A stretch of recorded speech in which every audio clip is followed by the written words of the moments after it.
Pues es un gusto tenerte en mi primer podcast, Josh. Aquí está conmigo mi amigo Jorge Echegaray, que como comenté en mi publicación anterior, él va a ser el protagonista de la segunda parte de este par de artículos relacionados con el AIM. El primero fue una publicación donde básicamente decíamos de qué se trataba el AIM, cómo se contrae, algunas formas de prevención y demás. Básicamente un poco de teoría. Y ahora Jorge, que ahorita le voy a conceder la palabra, nos va a hacer el honor de platicarnos su experiencia con esta enfermedad y lo que está haciendo, lo que ha hecho en los últimos prácticamente 2 años, ¿no, amigo? Sí, poco más de 2 años. Sí, bueno, amigo, te concedo la palabra. Cuéntanos cómo es que contrajiste el Lyme, qué es el Lyme de forma práctica para nuestros amigos que nos escuchan. Y bueno, te dejo fluir en esta conversación para que vayamos tomando un poco de tono en el matiz de este podcast. Ok, pues primero que nada, muchas gracias, Jesús, por invitarme a tu podcast. Espero que lo que platiques sea de utilidad, y si alguna persona que tenga síntomas raros o parecidos a los que voy a describir a lo largo del podcast le sirva de guía y pueda encontrar su diagnóstico pronto, ¿no? Perfecto. Respondiendo a tu pregunta, gracias. Respondiendo a tu pregunta de cómo me enfermé yo de esta enfermedad, pues, bueno, realmente así es cierta, no sé exactamente cómo fue. Tengo una teoría, y es que, como, bueno, quizá muchos no sepan, pero la enfermedad de Lyme se transmite principalmente por una garrapata. Es por medio de vectores, es una zoonosis, eso quiere decir que es una enfermedad que se transmite de animales a humanos, ¿no? Y eso se hace a través de vectores, como puede ser las garrapatas. En Alemania hay algún tipo de mosquito que también lo puede transmitir, y eso es, pues, ya más peligroso. Y ya, entonces, por eso tengo una teoría. Bueno, también por transfusiones de sangre, ¿no? Si yo, por ejemplo, no puedo donar sangre ahora, pero bueno, ya más adelante explicaré más sobre eso. Pero bueno, yo tengo una teoría de que yo en el 2016, en febrero más o menos, asistí como a un tipo de retiro, ¿no?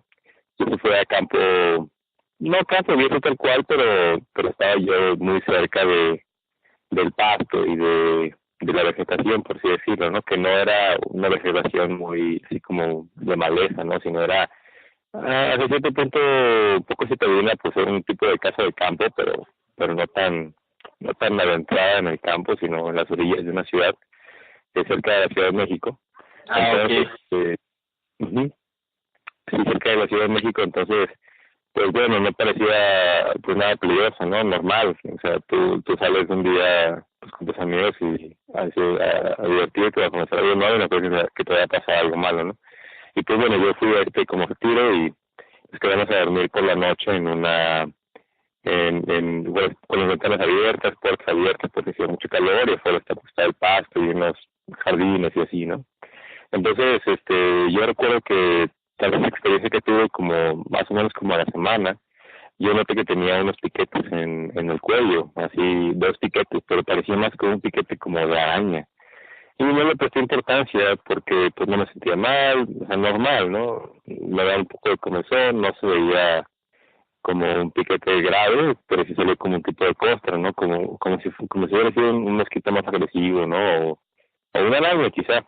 Es decir, perdón que te interrumpa, fue más de un piquete, o sea, tú notaste varias ámpulas en tu cuerpo, dices que en la zona del cuello. Sí, fueron 2, así 2 nada más, pero estaban separados, eran como piquetes paralelos, separados por unos 2 centímetros, yo creo, no, como 2 centímetros entre uno del otro, y el diámetro del piquete en sí era como de medio milímetro. Entonces, pues eran piquetes pequeños y no eran en sí, o sea, no se veían como amplios, se veían como un piquete normal, pero con el paso del tiempo se veía como costra, cosa que no ocurre con un piquete de zancudo común y corriente. Claro, okay. Entonces, ¿cuánto tiempo transcurrió? Bueno, desde que fue tu último día en aquella excursión y te percataste de estos piquetes, y dinos a partir de ahí cómo fue que empezaste a tener los síntomas, cuánto tiempo transcurrió desde que notaste los piquetes y empezaste a notar los primeros síntomas, ¿cuáles fueron los primeros síntomas que empezaron a quejarte? ¿Y cuáles fueron las medidas como que tú empezaste a tomar al ver que tu cuerpo no estaba pues en perfecto estado? Todo lo que estaba pasando, ¿no? Ajá. Sí, pues, bueno, yo como a los 3 días de que fui, ya estaba de regreso en la Ciudad de México, como al tercer día, yo me di cuenta que tenía, pues, un par de piquetes en el cuello. Pero, pues, esa me comenzó a millar, ¿no? Nada grave. Y lo tomé muy desapercibido. Pero como a la semana, no, como a las 3 semanas, como a las 2 semanas yo empecé a sentir que me daba mucho sueño, ¿no? Que como que dormía muy profundo y cosa que no, o sea, yo generalmente hacía ejercicio, entonces por las tardes me sentía muy agotado y eso era pues un poco raro. Pero después como que se quitó, no solo me duró como una semana eso. Y a la tercera semana, o sea, ya, esa fue la segunda, ¿no? Y en la tercera ya yo al estar en mi computadora en mi casa, yo estaba comiendo una pechuga de pollo y después de comer, sentí como que hormigueo de mi pantorrilla para abajo, ¿no? Con mis tobillos. Y pues dije, se me hizo raro, pero pues, de ignoré también, dije, bueno, o sea, va a pasar, hacía mucho calor de esas fechas, entonces supuse que era por calor, no sé, incomodidad, ¿no? Y por calor. Y después, de los siguientes días, yo seguía sintiéndome así, como que comía y sentí como hormigueo de los pantorrillas para abajo. Y ya me saqué un poco de onda, eso fue como 3 días así seguidos, y decidí hacerme un estudio de sangre rutinario. Fui a que me hicieran un examen, dije igual y tengo algo mal por ahí, ¿no? Eso me sugirió un tío que es médico, ya me hice los estudios y resultó que tenía el ácido úrico bien alto, así se supone que los niveles máximos en hombres son 7.5 y yo tenía 9, tenía muchísimo, eso es demasiado. Y pues ya mi médico me dijo, pues tal vez pues esto del ácido úrico, baja el consumo de carne, de frijoles, lentejas, o sea, legumbres y carne, ¿no? Principalmente. Y y pues bueno, ya lo hice al pie de la letra como un mes, pero yo seguía sintiéndome, entonces, de igual, ¿no? O sea, no sentía que mejoraba. Debí hacerme otro estudio y salía igual, seguía bien alto, como 8.9, ¿no? Había bajado súper poquito. Y pues ya me dijeron, ¿no? O sea, ya del piquete ya para este entonces ya pasaron 2 meses. Entonces pues, me dijo mi médico, no, pues ¿sabes qué? Vas a tener que tomar algo para bajar el ácido úrico porque te puede dar gota y es muy doloroso, ¿no? Eso es al principio, después te puede dar cálculos renales y cosas que se complican. Qué delicado, sí. Sí, entonces, pues dije, bueno, pues sí, en ese momento me entristecí un poco porque pues dije, ¿cómo? Estoy pues joven y acabo de salir de la universidad y muchos planes por hacer, me empecé a ir bien en la parte profesional y de repente pues que no era un achaque realmente tan grave, pero pues sí como que decían, oye, tienes que medicarte porque tienes una condición que si te descuidas puede empeorar y puede llegar a ser grave, ¿no? Ok, pues sí, si me permites hacer un paréntesis, sí, claro. Me gustaría yo agregar aquí parte del testimonio que me tocó vivir a tu lado, puesto que en aquel entonces yo recuerdo que en los albores del inicio de, bueno, válgame la redundancia, cuando estaba surgiendo esta enfermedad en ti, pues éramos vecinos, vivíamos ahí a un par de habitaciones, ¿recuerdas? Entonces, pues era muy común que nos encontráramos en el gimnasio. Por la tarde, bueno, yo ya saliendo del gimnasio, me encontraba Jorge prácticamente todas las tardes, más o menos a las 8 de la noche, y Jorge solía ser demasiado constante en su rutina de ejercicio.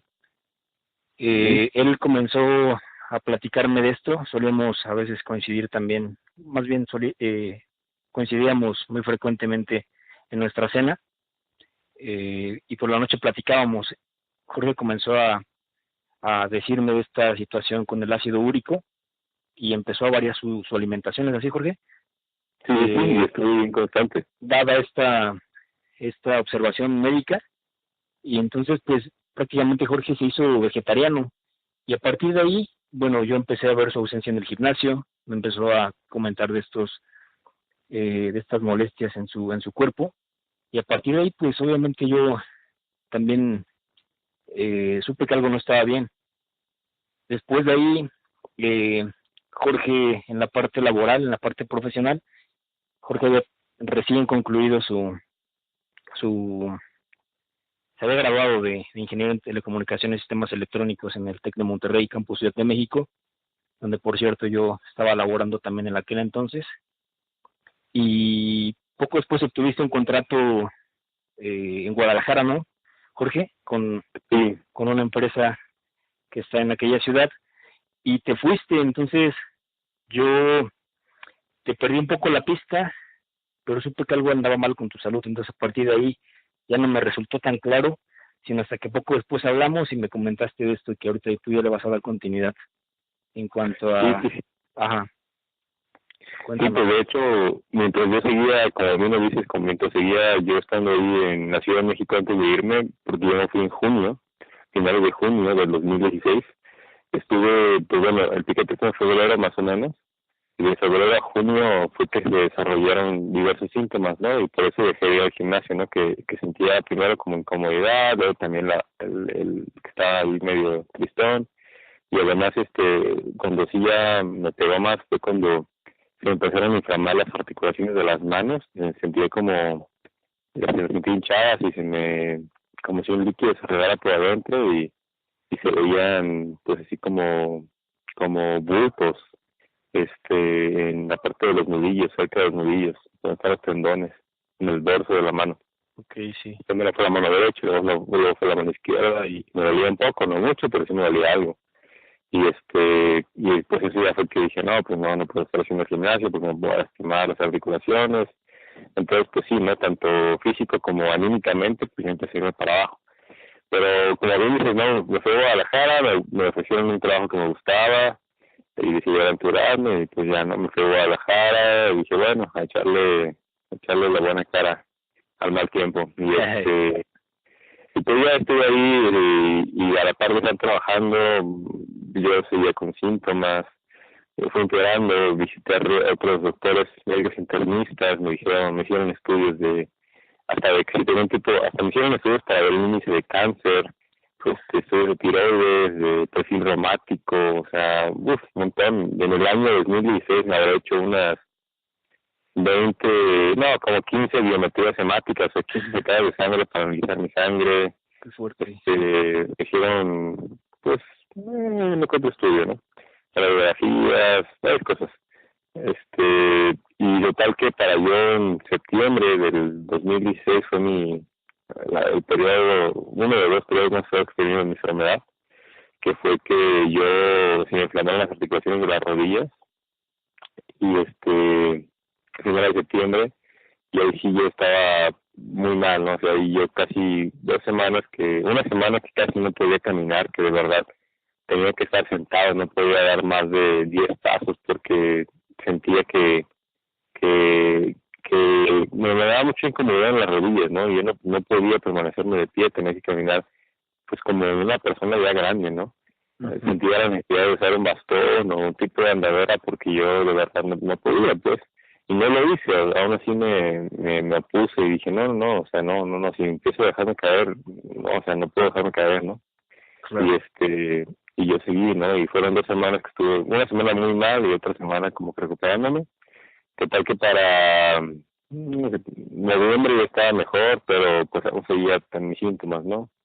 Y ya yo en diciembre empecé a sentir como inflamación en mi estómago, así como un tipo de colitis.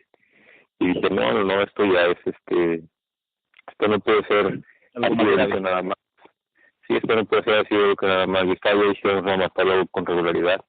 Estaba tomando medicación para el ácido úrico, me decía que estaba ya muy controlado y seguía teniendo síntomas artríticos. Ok, hasta entonces, después de prácticamente medio año, no habías tú sabido que tenías Lyme, ¿verdad? No, tú estabas siendo tratado por ácido úrico. Por ácido úrico, y me habían visitado médicos para intentar encontrar qué tenía, porque pues no era un perfil común de ácido úrico, ¿no? No era algo común de los síntomas que tenía yo. me hicieron varios estudios para ver qué tenía, pero no se encontraba qué tenía, porque aparentemente estaba sano. Ujú. Sí, solamente tenía inflamación articular, pero pues hay una enfermedad que se llama artritis reumatoide, que el mismo sistema inmune Ajá. ataca el cuerpo, ¿no? Claro. Bueno, es lo que dice. Y genera Y inflamación pues sobre yo las articulaciones. correcto, y en esos índices con el cual puedes medir si tienes realmente esa enfermedad, yo salía bajísimo, no sé, nada, cero. Entonces pues, te descartaban, pero aún así seguía estando con cuadros reumáticos, entonces no se daban ni idea, ¿no?, de qué tenía. Fue así que ya estaría desesperado, ¿no?, porque ya empezaron a tener otros síntomas que no eran solamente artríticos, sino ya en mi estómago me sentí como un colon inflamado, sentía también mi memoria empezó a fallar, mi memoria a corto plazo, y yo sentía que se me olvidaban las cosas. Híjole.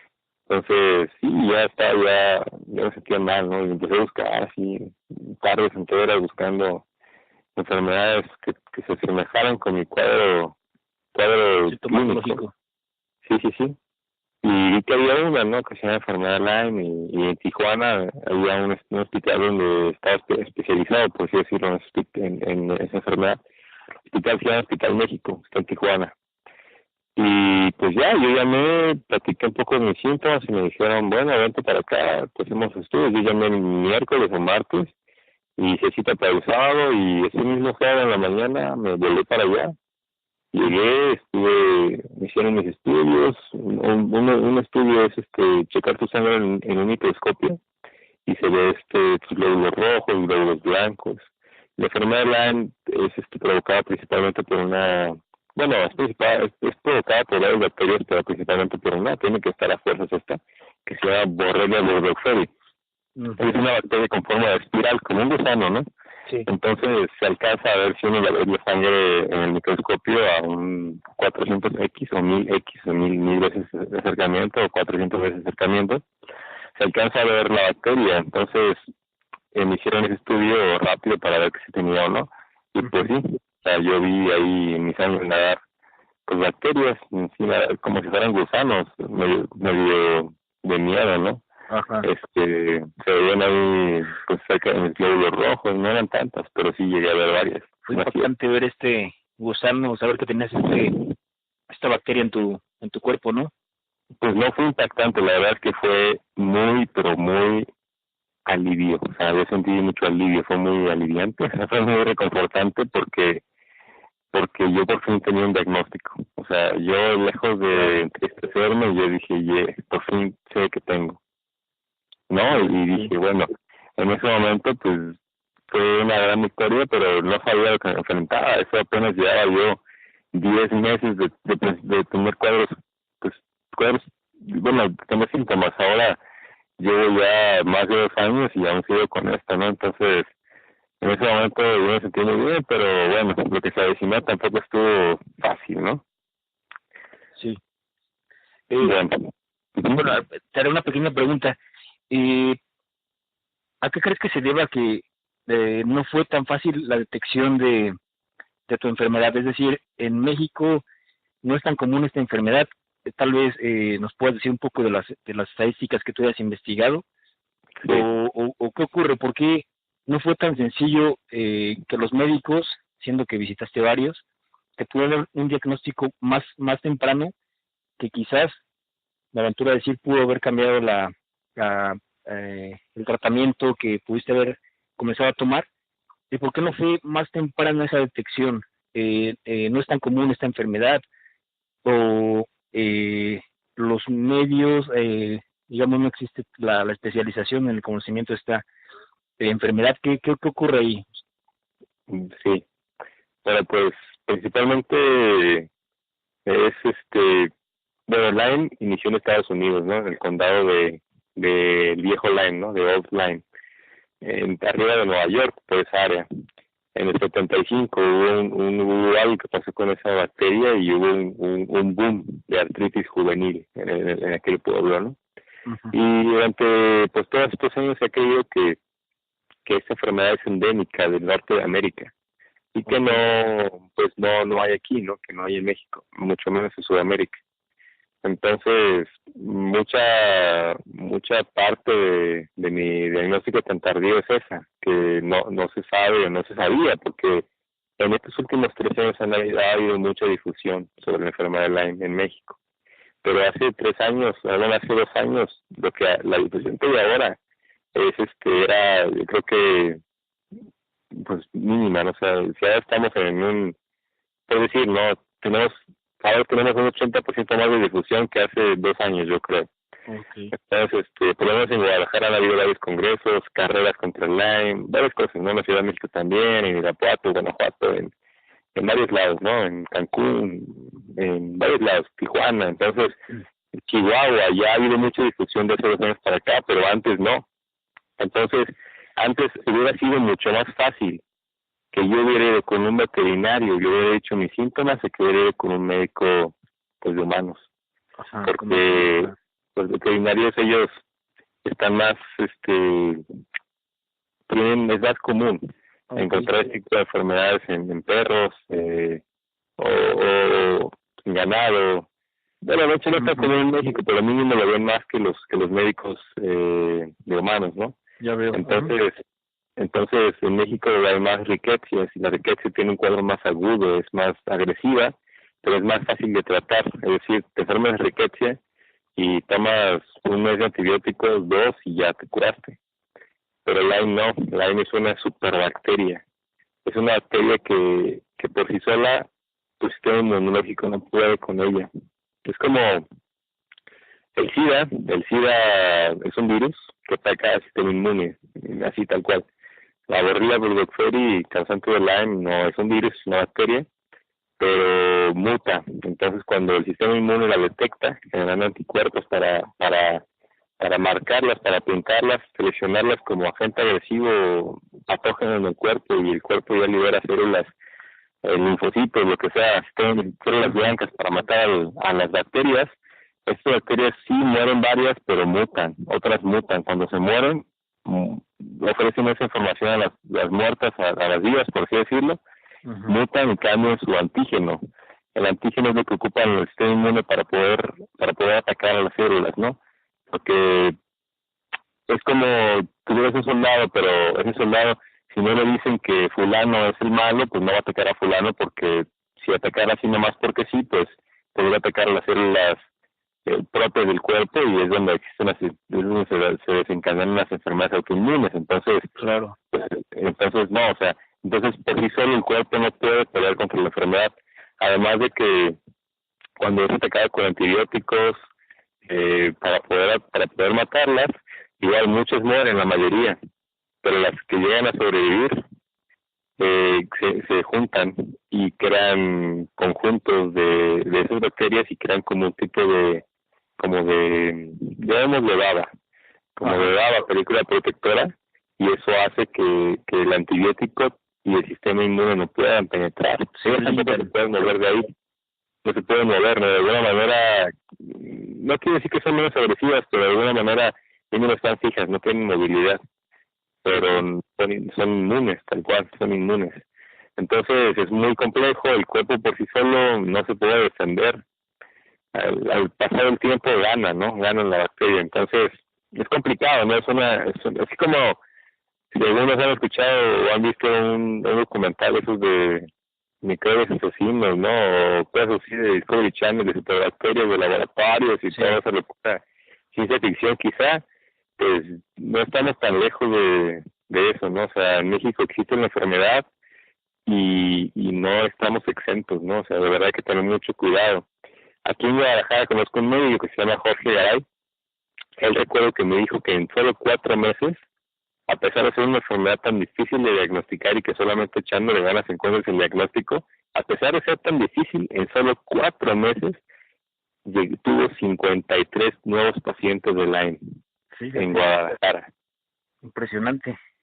Sí, es demasiado. O sea, mucha gente, podemos tener un familiar que tiene lupus, es muy a veces diagnosticada erróneamente con otras enfermedades, como es el lupus, artritis reumatoide,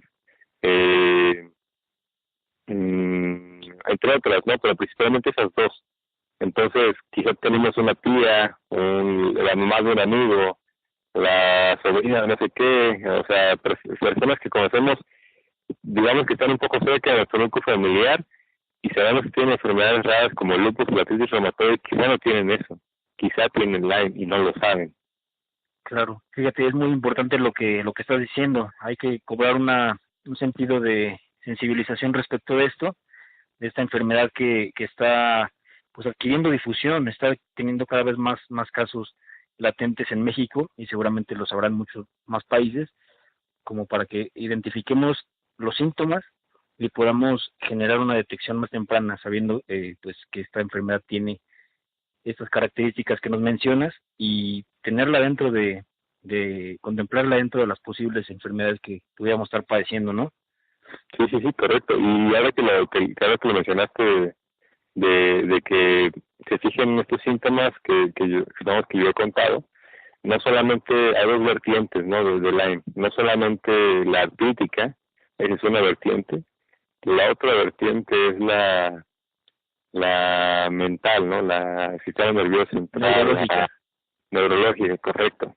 Entonces, hay un estudio de un profesor allá en Estados Unidos que se llama Arnold McDonald, lo pueden buscar en internet, el nombre del doctor, y él hizo un estudio en 100 pacientes en una zona donde sí hay mucho Lyme, en una zona donde hay mucho Lyme, hizo 100 pacientes, las necropsias, que tuvieron Alzheimer, y que descubrieron en el cerebro se llaman biofilms, estos conjuntos de bacterias de Borrelia, habían biofilms en los 100 pacientes.